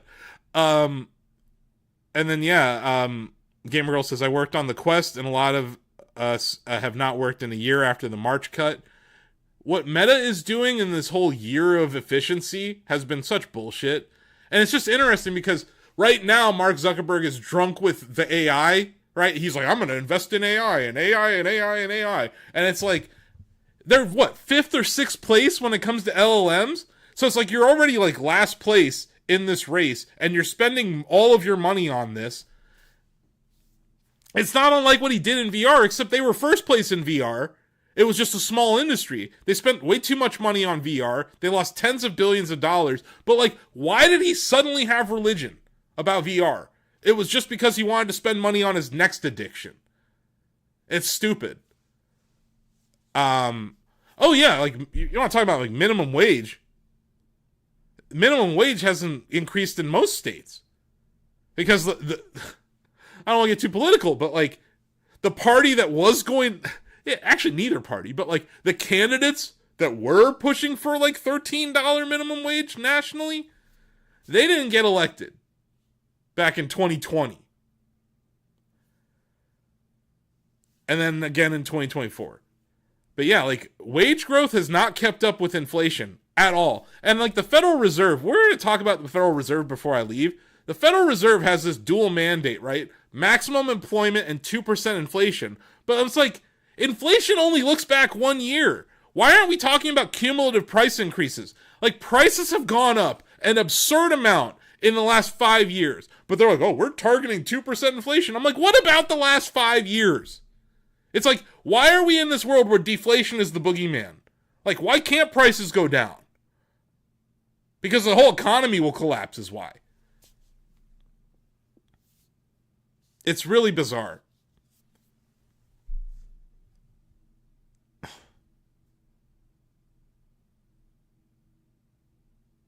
Yeah, the minimum wage in Washington State and California is legit. But yeah, we're in the same situation here in Ohio when it comes to that, the minimum wage. I do want to post this. I want to share this video. It's a clip from News Nation. This is the Federal Reserve Chair speaking on why they're not cutting or raising rates. At today's meeting, the committee decided to maintain the target range for the federal funds rate at 3.5 to 3.75%. From last September through December, we lowered our policy rate 0.75 of a percentage point, bringing it within a range of plausible estimates of neutral. This normalization of our policy stance should continue to help stabilize the labor market while allowing inflation to resume its downward trend toward 2%. But the implications of events in the Middle East for the U.S. economy are uncertain. In the near term, higher energy prices will push up overall inflation, but it is too soon to know the scope and duration of the potential effects on the economy. So, yeah, I wanted to play that clip because I should probably pull up WTI oil. Oil. What the fuck is the stock symbol for oil on this thing?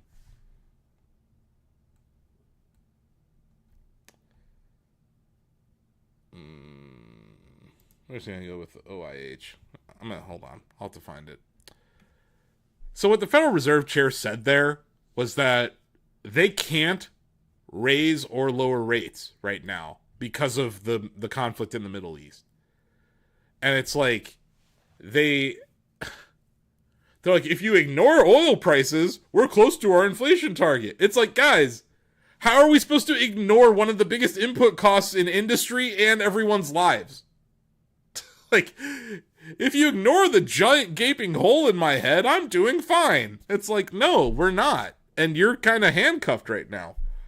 I think we're in a really tough spot. Let me see. I'm going to try to find the...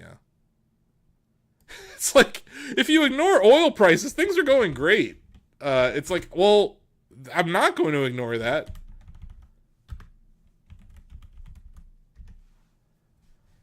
What is the symbol for... they're telling me to use USO. Hey, I'll use the USO. Oh my god. Look at that chart. This is bad. That's my professional opinion, guys. This is bad. That's bad. Oil bad. Oil is up. Fuck. In a quarter? Jesus. Oil's up 83% this quarter.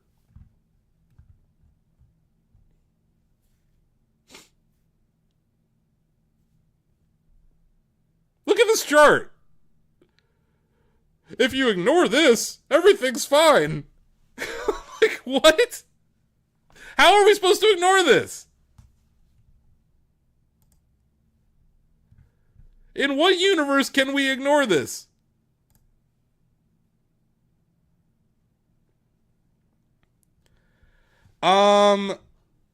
I mean, the last time I saw oil behave like this, you know, it's really weird. This is a strange looking chart. The last time we saw oil do this, summer of 2008, which, man, is that not a good comparison?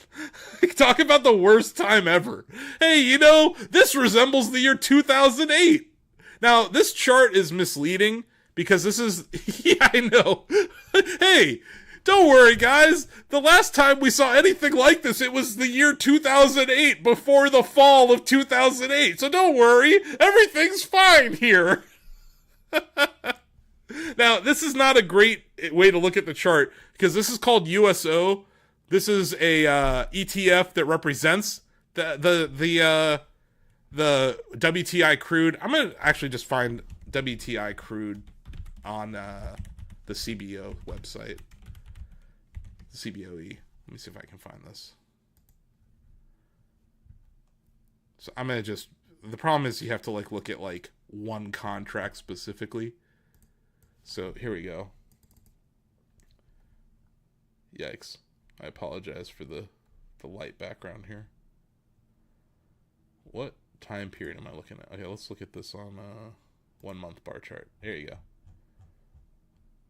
So yeah, this is the chart for the crude oil contract that expires next in June, right? So it was up 40% this month. So if you own this contract, you made 40% in a month. The other thing that I find interesting and why owning USO actually benefits you right now, because USO tries to mimic the price of what is called the front month contract. That's the one that expires most recently. But what's interesting is every time they roll it over, I want to show everyone this chart. This is an example of what is called backwardation. This is the price now, the nearest dated price of crude oil is higher now than it will be next month. It's 102 a barrel in May. It's 93 a barrel in June. It's 86 a barrel in July. It's 82 a barrel in August. This means demand outweighs supply. That's why it's driving all the demand to the front part of the curve. This is called backwardation. The opposite of this is called contango, when the price now is cheaper than next month and the month after and the month after. When a backwardation occurs, it is actually a good time to own ETFs like USO, which is up 83 goddamn percent in a quarter. That's crazy. So, do we think that things are going to continue to go to shit in the Middle East? According to Glorious Leader, no. They're saying that from both sides now, they're saying they're trying to come to some sort of peace agreement. But because I'm a total nerd, I spent this weekend researching what the hell is happening on the crude oil market globally. There are shortages in Australia. There are shortages happening in Japan and throughout Asia. Because that's where they get a lot of their crude oil and a lot of their liquid natural gas from there. Worse, or an additional problem, helium shortages are starting to happen because it's a byproduct of the production of liquid natural gas, which a lot of that is done in Qatar, the UAE, and Iran. And they've been blowing up these things. These aren't just we're going offline. No, some of these facilities they've been exploded. $20 billion of damage has been done to Qatar's infrastructure. Iran has been targeting the specific things to disrupt this. So when peace does come, because Lord hopes that this stops, it'll take months, if not years, to bring this stuff back online. And in the case of Saudi Arabian oil wells, or Qatar oil wells, or even in Iran, when you close an oil well, you have to fill it up with dirt. The water can get into the oil well. You can ruin the production entirely. You don't know how long it's going to take to bring these things online. So it's entirely possible that oil prices will continue to go higher well throughout May, even if we stop the war right now.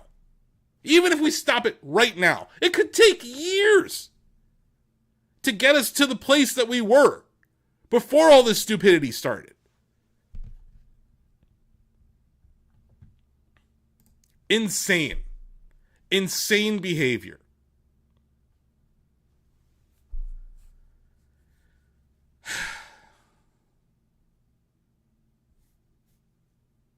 Insane.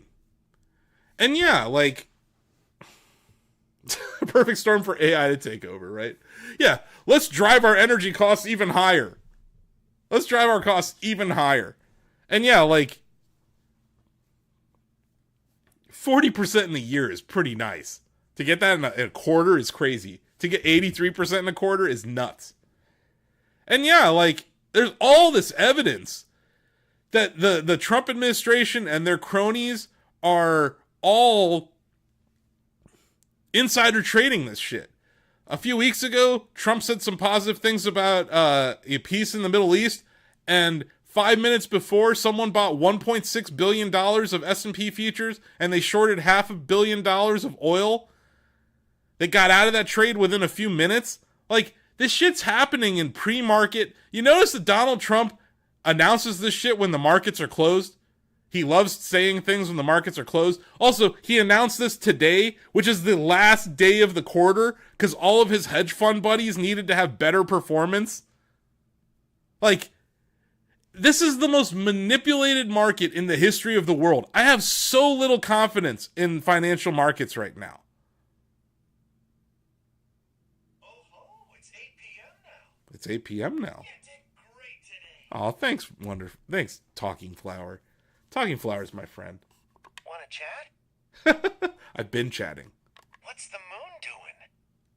That's a good question. Quiet days can be nice, too. If only. Hey, you're doing great. See? Anyway. I did want to talk about that, because, like, even if the war stops, which, God, I hope it does. And inflation is going to continue for at least a little bit. Qualcomm's interesting. Let's pull that chart up. Woof. Qualcomm stock down quite a bit.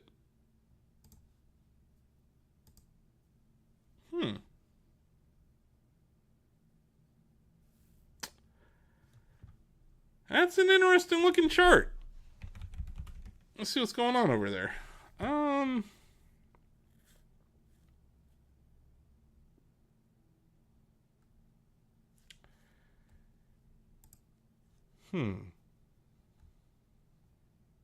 Taking a look at some of its fundamentals.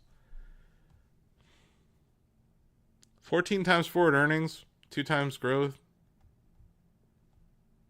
Not heavily shorted. Ton of cash.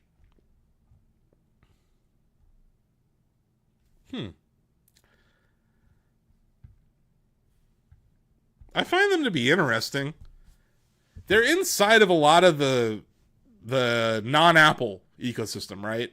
So, you know, Samsung devices, Google devices, although Google's kind of moving away from Qualcomm.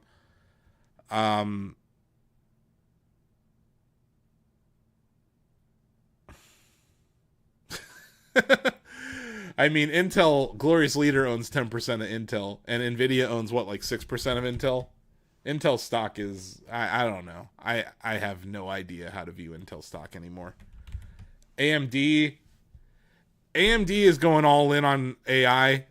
So, you know, AI is really interesting because on one hand, eventually this bubble will burst. It's an insane amount of investment going on, and eventually the bubble will burst. In the interim, there's only so many drug dealers in this space. You have AMD, Nvidia, Intel, and now ARM is getting involved in it, right? So, like, all of them are benefiting. And, like, largely have sold out their inventory for these data center CPUs and GPUs throughout the year. So it's like, the real question is, like, the thing that I'm watching, and why I pointed out the OpenAI Sora closure, like, if OpenAI doesn't have the cash flow materialize to actually buy the things that they claim they're going to buy, that's a trapdoor underneath the market for all of these semiconductor companies. Same thing with Anthropic. Like, I think we're going to see IPOs I think we're going to see IPOs from OpenAI and Anthropic here in the near future. I haven't mentioned it yet, but like SpaceX is floating an IPO. Like they're going to be valued at like $1.5 trillion. It'd be the most expensive IPO of all time, and they're trying to allocate 30% to public like investors. Don't buy the SpaceX IPO. Don't do it. The only reason it's happening is it's a turducken of acquisitions at this point. Elon bought Twitter for $44 billion and then created XAI, which acquired Twitter, and then SpaceX acquired XAI. This is just a way for SpaceX to get out, SpaceX investors, XAI investors, and Twitter investors to exit. That's all it is. They're trying to get out, and they're going to use public shareholders to do it. Yeah, SpaceX does have government contracts. They do. But do I think they're worth $1.5 trillion? No. No. That's crazy.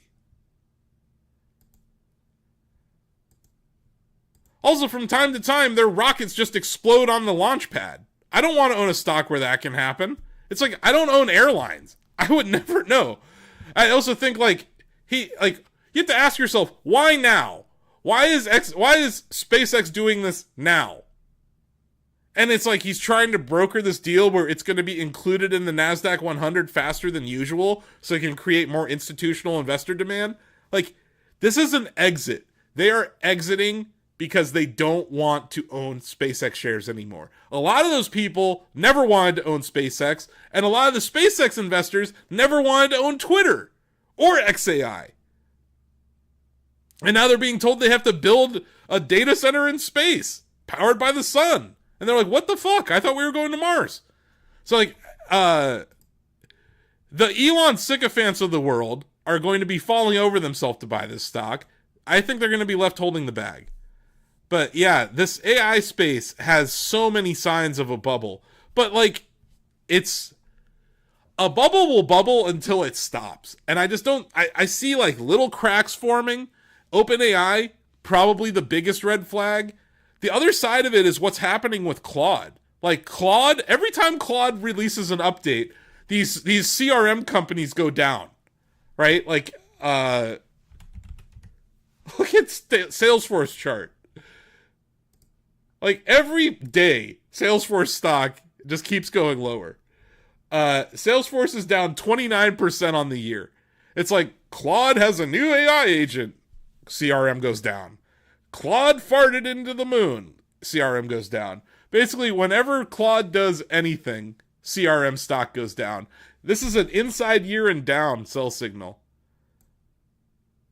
Yeah. It's funny. Here at Shack News, we build websites with humans. I know. We're a bunch of suckers. What are you gonna do? But yeah, inside year and down, below 221 and 91 cents per share on the CRM stock, and a lot of those companies are struggling. But it's a interesting time. Yeah, I don't really have much of a read on Qualcomm. I think it's a lot of these companies right now, we're at the point of shortages. There's not enough materials to make the products that they're making or to ship the products in full. The Vera Rubin GPU with the inference system that they have at NVIDIA, it's supply constrained by RAM. There's not enough RAM or NAND to make enough of those. So I think Citi was saying they expect to sell 30,000 of those this year, 100,000 next year. So there's demand. So the thing to watch, the thing I keep saying to watch is the people buying from NVIDIA. And also the electricity. This summer is going to be fascinating for electrical demand and water demand.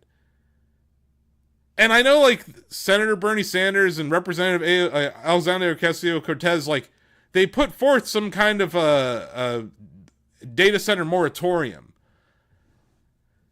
I think that's going to gain traction this summer when energy prices are already out of control and demand goes through the roof because of these data centers going online. And we run out of fucking water. Like, at what point will that create civil unrest? And will the robots be around to stop us? But I do think there's like a groundswell of anti-AI data center sentiment forming. But with it, there's this other side that has so much fucking money. And they're just investing so fucking much. They're building 45 data centers in Ohio right now. Like 2 of them within 15 minutes of me. My energy costs are up like 30% this year. So yeah, like I think that's going to get worse. And maybe that would be the tipping point, but I doubt it. Because like every time I think things are going to roll over, they don't. Yeah. Before we go, the S&P 500's down on the year. It's not good. It's less than it was, but that's not good. Red bar. Last 3 years, line go up, line go down, line go down. Line can go down. I just want to remind people. Sometimes stocks don't always go up. But yeah. Anyone have any other questions before I go? I'm going to wrap up here shortly. I have a Mario movie I got to get to, the midnight showing. I'm very excited to go watch that movie. Huge Nintendo fan. And big fan of the Mario Galaxy movies. Big fan of Star Fox. I do plan on streaming on Thursday, not Game Trader, but just a good old-fashioned dealer's choice stream. We're not sure what I'm going to be playing yet. I'll base it on what I see tonight. I'm going to kind of, whatever game tickles my fancy in the movie, I'm probably going to turn around and stream something in that regard. But yeah, I'm probably going to head out here. Appreciate everyone for tuning in. Give us a like, follow, and subscribe wherever you are. If by some miracle you were watching this on Twitter, hello. Or if all 3 people who noticed this on the Facebook stream, hi. Shout out to our YouTube viewers and our Twitch viewers, as always. I'll be back in a month with this show. We do these once a month. We've been kicking around the idea of doing them more often, but it's a lot of work. Oh, God. April 30th? This is the next episode? That's a Thursday. That means I'm going to do Game Trader Live and Dealer's Choice in the same day? Oh, jeez. Okay, well, pray for me on April 30th, everybody. But yeah. That'll do it for Game Trader Live. I'm Asif Khan. As always, this is not financial advice. These are just my opinions. If you're interested in the form of technical analysis I use, where I'm talking about inside bars or broadening formations, it's called The Strat. It was created by the late Rob Smith. He was my trading coach and my mentor. He passed away a few years ago. May he rest in peace. But yeah, it's called The Strat. If you go on Twitter and just type in hashtag The Strat, you will find some stuff there from the technical analysis standpoint. I am a fundamental analyst as well.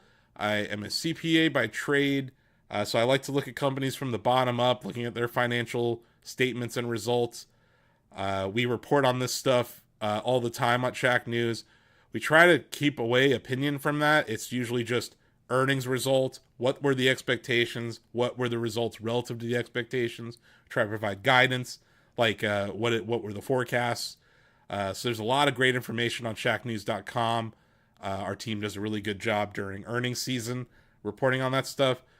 So yeah, we will be reporting on, Take-Two Interactive's earnings and Nintendo earnings. We reported on GameStop last week. Didn't really have a whole lot to say about GameStop here. But yeah. Yeah. We got a lot of stuff going on here. We do have our 30th anniversary coming up on April 14th, the Shack News 30th anniversary. I'm not going to announce anything here. Let me just say I've been teasing something this whole show.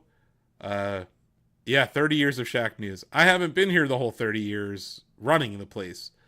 But I have been a viewer, a reader that whole time, and it'll be 12 years of me being CEO in October. So, yeah, look forward to April. We have a lot of cool stuff to announce, so keep it locked on these channels for that. And as always, manage your risk. Look at your portfolio. Ask yourself, do I want to own this? Or if I didn't own this, would I want to buy it today? If the answer is no, do some homework. I'm not a buy and hold guy. I call it buy and homework. I buy a stock. If my thesis doesn't change, I stick around. So that's kind of what's going on with Nintendo. You can go back on our YouTube channel and find a video of me. I want to say it's 2015 or 20. Yeah, I think it's 2015 or 16 where I lay out my Nintendo investment thesis. Basically, everything's played out the way I said it would. So when I see opportunities to get long the stock, I will. I don't really see many stocks I find that interesting right now. It's actually a weird time for me. Normally, there's a lot of stocks that I'm like, hey, maybe this is a buy. Hey, maybe this is a buy. Right now, I don't really see many opportunities like that because the market's really high. And yeah, there's reasons to be cautious. So, as I always say, manage your risk. Thank you for watching. I'll see you next time. And I'll play you out with our favorite little song that I like to run here at the end of my show and at the beginning of my show. Bye-bye.